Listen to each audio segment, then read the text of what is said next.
What is up, everybody? Welcome to another episode of Lombardi Time Brews Live. I'm your host, John Delray. It's been a minute since I've done one of these inside, not trying to find some shady spot in Titletown. It's good to be back home. But today, following last night, we are talking about Family Night. Now, because the Packers actually streamed Family Night, they went against their modern precedent and actually put it out there. I'm kind of figuring that a lot of you actually watched Family Night. But for those of you that didn't, I'm actually going to go through, I'll do a couple of the details for you, and really just here to answer any questions you got about Family Night or whatever else comes up, because this was still, in spite of all the festivities, the fireworks, everything else, this was practice number 10 for the Green Bay Packers. And frankly, there's not that many left. Because now, as Family Night is done, this is truly like a monumental moment in training camp. And now, once Family Night's done, then they roll back the coverage that they allow in the public for training camp. So from here on out, it basically is only 2 days a week, 3 days a week for the next 3 weeks, and then we're all done. No more of this 6 days a week full access type thing. So I'm going to go through, let's talk about Family Night, see what you guys have to say, and just kind of venture through what was practice number 10. So starting off with some really important details, Josh Myers, starting center, he was back, returning from what was a personal matter that held him out for several days of camp to this point. He was back last night. Also, Josh Jacobs, while you might have seen headlines that he returned for Family Night, he is still dealing with his hamstring injury, so he did warm-ups, and then he was out. So A.J. Dillon, Marshawn Lloyd are the ones who really took over the snaps from there for the running back position. Jacobs, no teamwork last night. Then other than that, Don Callis, their new signed cornerback, he's still out. Carrington Valentine, Tucker Kraft, and then Kingsley Enagbare. We can add Kingsley Enagbare to the injury list because he has a hamstring injury now. So Callis is out with a hamstring injury. Carrington Valentine is out with a hamstring injury. Kingsley Enagbare out with a hamstring injury. The new strength and conditioning coach, like, hamstrings are fluky. I know some people really had hopes that he was going to fix this. It's not happening yet. We'll just have to see how long Enagbare is out. So that is the injury list as it stands right now. As for the starters last night, this is a little interesting. They didn't change up too much, but still, nonetheless, this was the starters as they trotted out last night. Obviously, Love at quarterback. Dillon took the first snaps and the vast majority of snaps as the number one running back, with Jacobs being out. Then wide receivers, Dobbs, Reed, Watson, Musgrave at tight end. For the offensive line, they went with Rasheed Walker, Elton Jenkins, Josh Myers, Jordan Morgan. And then at right tackle, throughout the course of the evening, they actually rotated in 3 different guys for those number one right tackle snaps. Now, we've seen Andre Dillard take them before to varying to little amounts of success. We've seen Kadeem Telford probably take on the most of them. But last night, for a few snaps, we actually saw Caleb Jones get some play with the ones at right tackle. Certainly feels noteworthy that they're now expanding that kind of swing tackle, backup right tackle role into a third individual, as we all were kind of expecting. Then defensively, we saw Smith, Clark, Slayton, and Gary along the defensive line. McDuffie and Quay at linebacker, nothing different there. Jair Stokes, Nixon, Xavier McKinney at safety. And then the other safety that joined him yesterday happened to be rookie Javon Bullard. So Acme Packing Company actually put out a full article detailing the full snap counts for last night. Really, came in handy, frankly. They put out the full snap counts last night regarding who took snaps with the ones when. So I can certainly go over that in a little bit more detail later.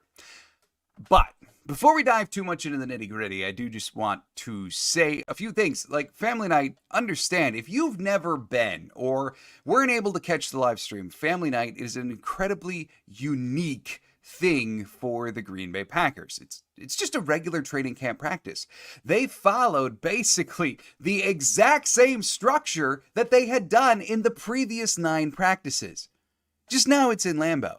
Now it's in front of, I think the total count was 68,000 people actually came through the gates last night. And of course, they finished off the fireworks and the whole deal.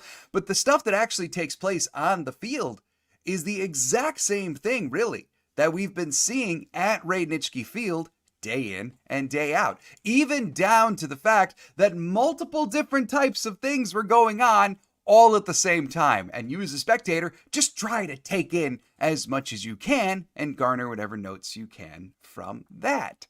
So, like, one thing that is important, I've talked about this before in terms of like trying to track the 53, is who's getting kick return and punt return snaps, right? Well, last night they did work on the new kickoff format for a bit, and there were a bunch of different kick returners: Dimitri Stanley, Emmanuel Wilson, Samari Toure, Keyshawn Nixon, Jaden Reed.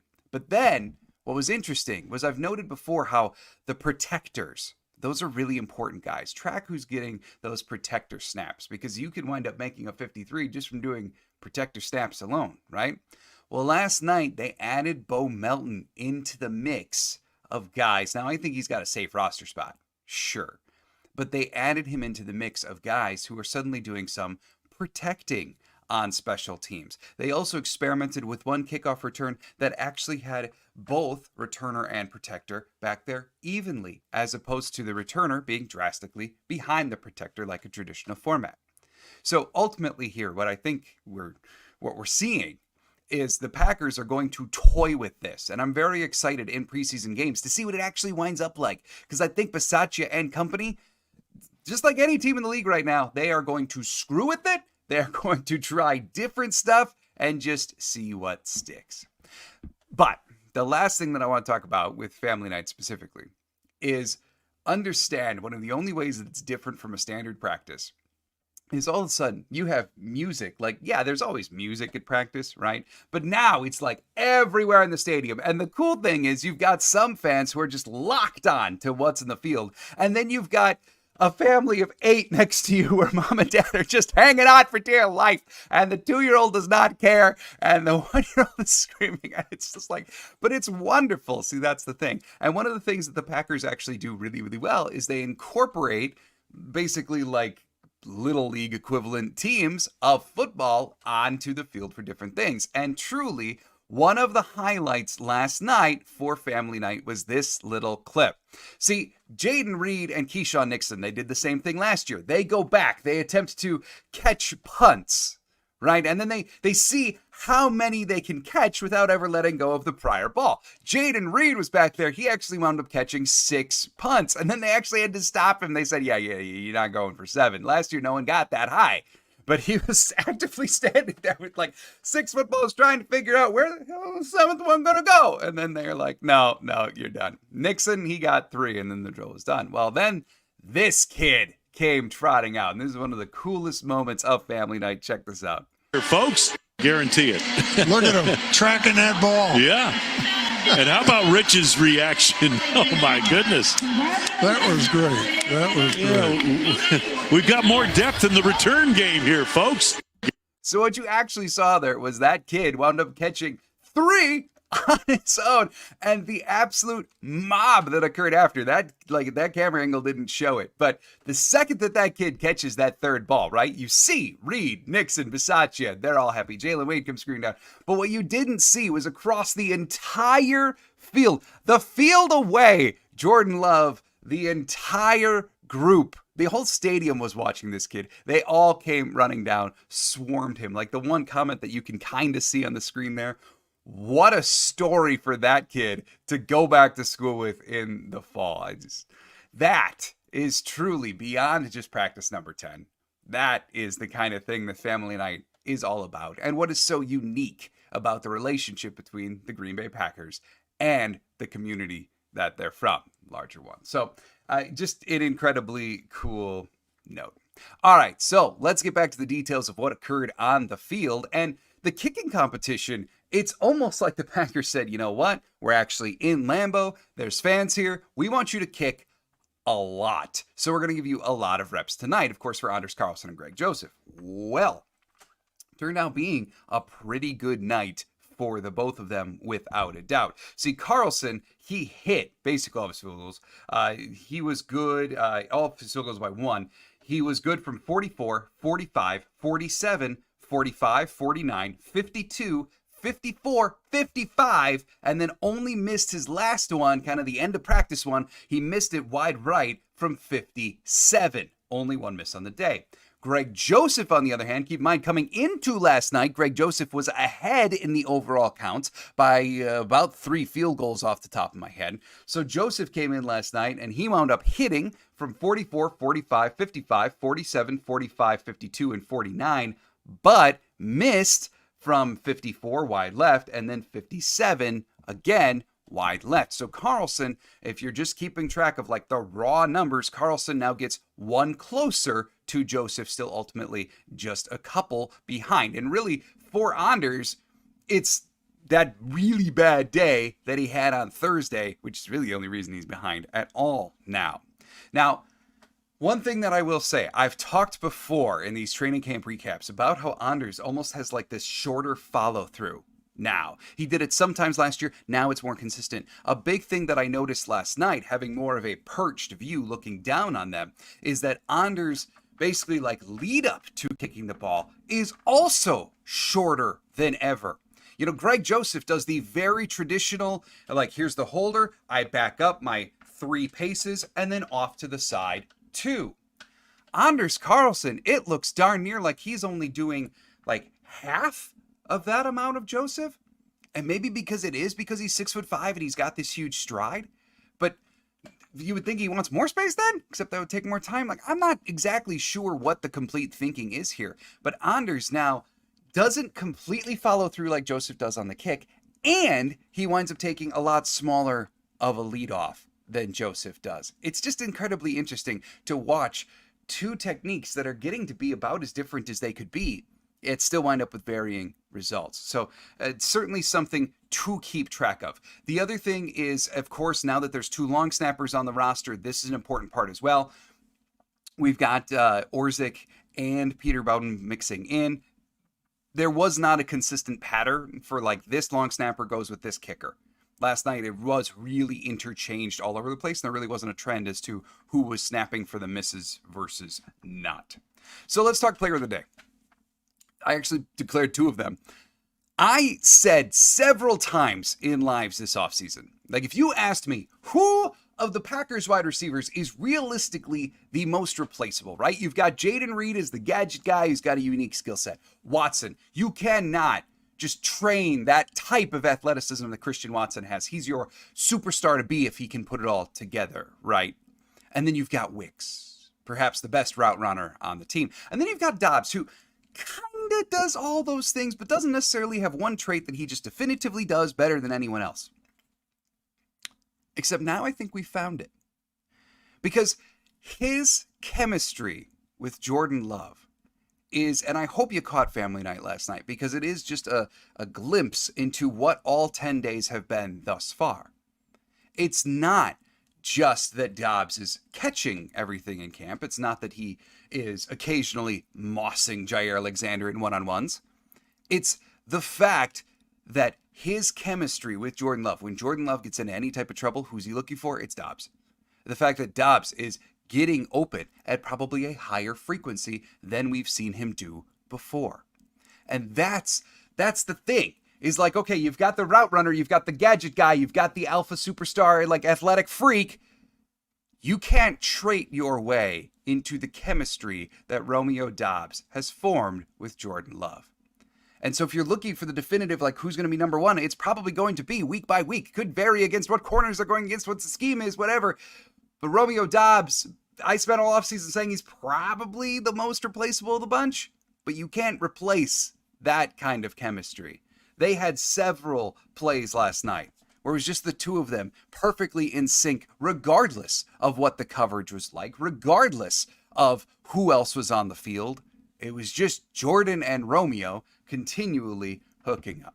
The other thing that I will say in regards to Jordan Love, I know there's several clips out there now that you can check out, but Jordan and Christian Watson's deep ball is in a much better place. I talked, I think it was 3 days ago, about how their chemistry overall still a work in progress. But the deep ball is getting better. Love's deep ball on the whole is looking substantially better. There were clips last night of him just dropping it into bucket. And if you care about nets, like if that's your kind of thing, yeah, he did that with a decent frequency last night as well. So the whole arc coming down from Love's throw, less push forward on the ball, that is developing. And in some ways, last night, he looked better than he ever did for family night last year, which is certainly a wonderful proposition for us Packer fans. So just to give you a feel of what some of these plays were, I like to do this every day. This is the stream of plays. Now, not necessarily were these in complete order. This isn't just like drive, but here it is just to give you a feel of what was going on the field. So this was just a 4-play drive, a down set that they gave the Packers, the number ones. It's just a stream of plays. So Love drops back, tries to throw to Wicks, way too low, incomplete. Then Love, he's got pressure. He steps to the side, would have been a Rashawn Gary sack. Instead, they give Love a 4-yard scramble. Then Love to Dillon, first down. Then Love tossed to Lloyd, Gary all over it. I've been very critical of the Packers tossing thus far. It was no better at family night at all. The Packers just can't run a toss. I think through 10 days now, there probably have been 2, maybe 3 halfback tosses that have actually broken, that have actually worked to get more than like a 3-yard gain. The vast majority of halfback tosses that the Packers have run, and it does not matter if it's the new guy Lloyd, it doesn't matter if it's Jacobs, or it doesn't matter if it's Dillon. They just are stopped immediately. Now, part of that could be scheme-based because Hafley is sending his guys more than we're ever used to seeing. Part of it could just be blocking deficiencies, especially because a lot of times they run tosses off to the right, and Zach Tom's not there to clear the way on the right. Instead, we got Delfert, or Dillard, or Jones. So there are some elements here, but nonetheless, every single day in and day out, they cannot run a toss for a substantial gain. Ever. And it is getting frustrating. Then the 2s came out. They did a down set. Clifford to Bo for a first down. Bo on a big crosser. By the way, shout out Bo. Like, I know I talk about Bo a lot. There is just something silky smooth about him, and the dude catches darn near everything that comes with him. Not that one drop the other day was standing, but it's good, really good to see. Then Clifford handoff to Lloyd. Brenton Cox Jr. actually brought that one down for what would have been a 3-yard loss. Clifford to Toure. Wound up being a curl, 6-yard gain. Toure caught the ball. Then a different down set. Love, play action, tipped, should have been picked by Quay. Love, off tackle run for Dillon, 2 3-yard gain. Could have ultimately been less. This was not a bad carry for Dillon. It just was only be a 2 or 3-yard gain. Then Love goes to Reed, Jair with the pass breakup. Love, play action to Dobbs, 25 yards on the crosser approximately. Then the 3s came out, got a couple of plays in before they ran the buzzer. Pratt tossed to Wilson, 1-yard gain, Bullard and Welch on the stop. Then Pratt, incomplete slant to Dimitri Stanley. Beyond that, though, here is the actual, trying to get first downs drill. Basically, they backed him all the way up on the 2-yard line, and they said, what you got to do here for the offense to win, you got a 98-yard field in front of you. For the offense to win, you have to get 2 first downs. Love to Melton, curl, 8 yards, 2nd and 2. Love to Dillon, run up the middle, no gain. Then 3rd and 2, Love to Reed, slant, first down. 1st and 10 from the 21, Love to Dillon, middle, 2-yard gain, Eric Wilson with the tackle. 2nd and 8 from the 23, Love feeling pressure, rolls out, throws to DuBose, way too low, awful throw is what I have in my notes, incomplete. Then 3rd and 8 from the 23, Love to Watson, incomplete, borderline hospital ball. So that's kind of the thing, the offense in its isolated form had some very, very strong plays last night, but when you put them in sequence, when you put them in a first down drill, when you put them in the 2-minute drill, which I'll get to in just a second, there were some difficulties for the offense last night. Like the 2-minute drill, 1st and 10 from the 25, Love to Dillon, incomplete. Then 2nd and 10, Love batted down at the line. I couldn't catch who it was. 3rd and 10 from the 25, Love to Dobbs. Jair just all over Dobbs, incomplete. Then 4th down, Love checks down on 4th and 10, checks down to Musgrave, 3-4 yards, an absolute disaster of a 2-minute drill. So, all right, let's check in here. Dan, what you got? Hello, Dan. Good info in the kicking battle. Thank you, Dan. I have to believe that both of these kickers are going to be starting somewhere this year. You know, both kickers, Joseph had a very solid year last year for Minnesota, but over the course of his career, Greg Joseph was a free agent this year for a reason. He has been wildly inconsistent no matter where he's been. He's had good power, but just like Anders, has had these streaks of poor kicking. And then, of course, we got Anders, right? But this camp, both of them have been very consistent. Now, the difference between the two kickers right now is pretty solely just that Thursday practice where Anders missed 3. Joseph has not had one consistently bad day like that, like Joseph did, or like Anders did. And that's kind of the distinction right now, and that's why Joseph ultimately is ahead. For my 2 cents worth, I gotta believe, and I said this a lot coming into camp, Joseph is going to have to pretty holistically outkick Anders. It can't be close. If it is close, they're going to give it to the incumbent based upon age, based upon perceived ceilings, based upon contract status. They probably would give it to Anders. But with that being said, something enlightening that Brian Gutekunst said before Family Night started last night is that he wants both Greg Joseph and Anders Carlson to remember that they're not just competing against each other, that kicker is such an easily replaceable position. They're actively kicking against every other kicker in the NFL, which of course is alluding to the fact that if both of these guys don't do their jobs, Brian Gutekunst will not hesitate to go sign someone who gets cut from somebody else and had ultimately a better camp than both of them. But to your point, you're right. Both of these kickers thus far have ultimately had very strong camps. It's just the black mark on Anders right now so far is that one bad day. There's no doubt about that at all.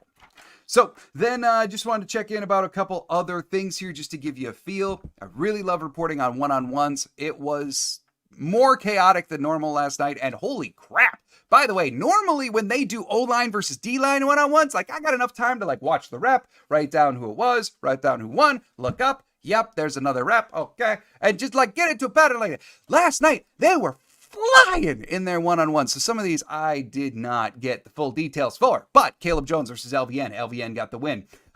Ford versus Monk. Realistically, Ford got that one. Monk got a later one in the same matchup. Then there was Tenuta versus Wooden. Wooden got the win on that one. Telford versus Cox. Cox got the win. Newman versus Carl Brooks. Carl Brooks absolutely got the win on that one.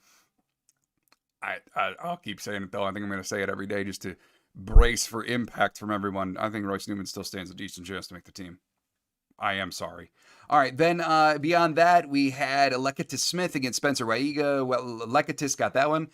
Leketis, I said this the other day, he's doing really well in one-on-ones, like way unexpected. He's like this, by all accounts, he's a bottom of the roster guy, was brought in and signed off of a rookie tryout, even though he had experience with the Cardinals. Like he actually started a couple games last year for the Cardinals. Like, in one-on-ones, dude's really good, and it's really surprising to see, but another win last night for him. Then we had Tenuta against Carl Brooks. Carl Brooks won that one. Telford against LVN. Got to give that one to Telford because he actually stood up LVN. That was really nice to see. Then we had Monk versus Ford. Monk got that one, like I mentioned earlier. Then Tenuta versus Carl Brooks. Tenuta got that one. Caleb Jones gets Brenton Cox. Brenton Cox was just too fast. He got the win. Dillard versus Mosby. Dillard gets the win. Waiga versus Telford. Waiga got that one. And then we had Glover against someone that I just could not make out their jersey number. Travis Glover, very impressive in his one-on-one rep. Now, that was not nearly all of them, but that was a good portion of what the reps were for O-line versus D-line in the one-on-ones. And then let's see, other than that, just to catch up on a couple of things. Ben Sims last night, he did not have the greatest night. He could have very well been my try again another day player. He wound up with 2 drops on the night. Just kind of uncharacteristic. Honestly, it's not like Sims has done a lot in camp, but he doesn't have terrible hands. And last night, just multiple throws, kind of just went through him. He wound up with 2 official drops is what I would attract. Then beyond that, just kind of finishing up on the notes here. Overall, the try again another day player. I just got to go with Jacob Monk again. He was beat by Ford in one-on-ones, and Ford is looking better. Don't get me wrong, better than past years. So McKnight, if you're watching, there's your boy. But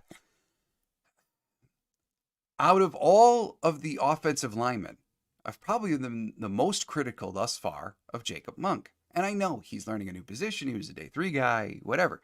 But consistently, he's the one, when I'm watching one-on-ones, that seems like with the highest frequency will get beat. And not just kind of beat handedly, where someone is blowing past him.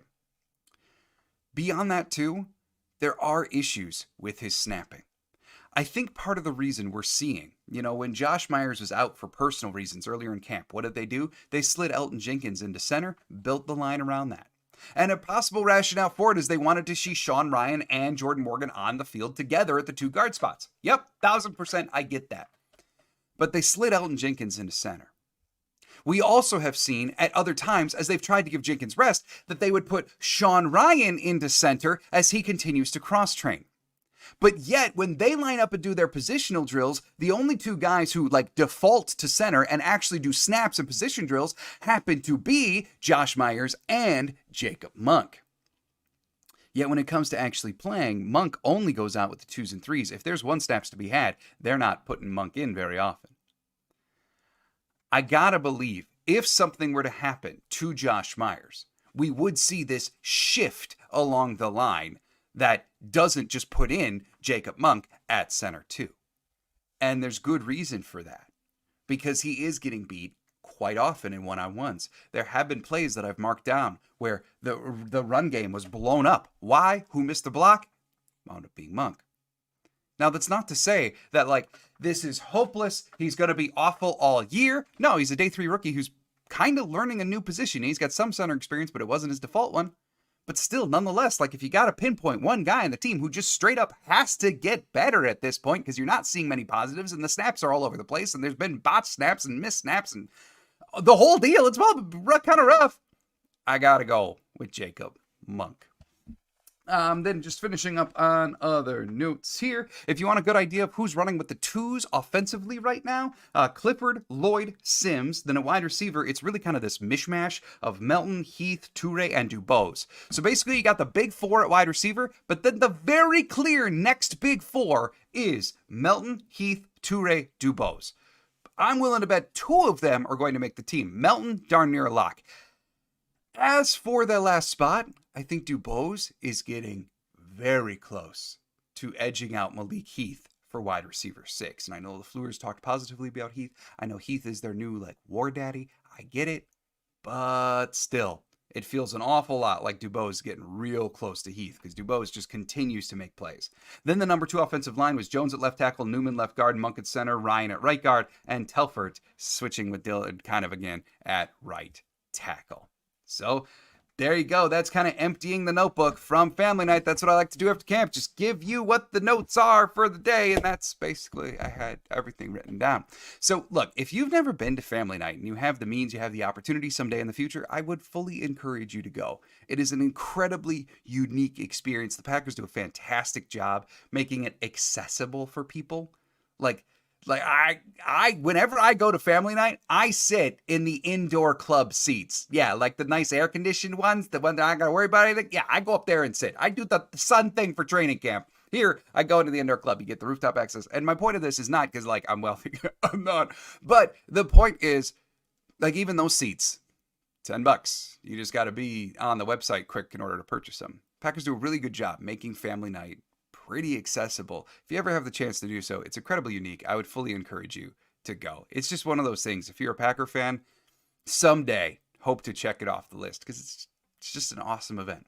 So, all right, everybody, do believe it is time for me to jump on out of here. Now, there is no open practice today. I think even the players, besides maybe a meeting this morning, I think they got the day pretty well off. Then tomorrow or Monday, nothing public. Tuesday, there is a public practice again, so that is probably the next time that you will see me is Tuesday, recapping Tuesday's practice. And then, like I said, as practice is winding down and now it's only 2 or 3 a week, not 6 a week, you can expect to see some supplemental pre-recorded videos where I go through a 53-man roster prediction, cover other topics of camp, that kind of thing, as we continue to make our way through training camp 2024. All right, thanks, everybody. Go have a fantastic Sunday. And as always, go Pack Go.